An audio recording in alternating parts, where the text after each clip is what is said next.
Hello, in front of me I've got BLACKSHARK 5 Pro. In this video I'll show you how to add different types of cards to Google Wallet. In the beginning, let's enter our Google Wallet.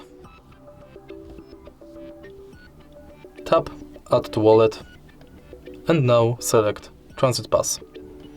If you are able to find your transit way, select it.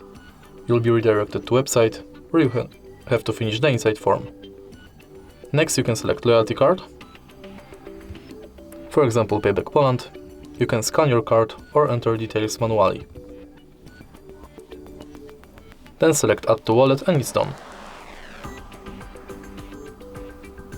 And the last card you can add is gift card, which is similar to loyalty card because you have to select a shop, enter card number, PIN, balance, your notes and tap save. All of your cards will appear on the homepage of Google Wallet. If you find this video helpful, please leave like, comment and subscribe.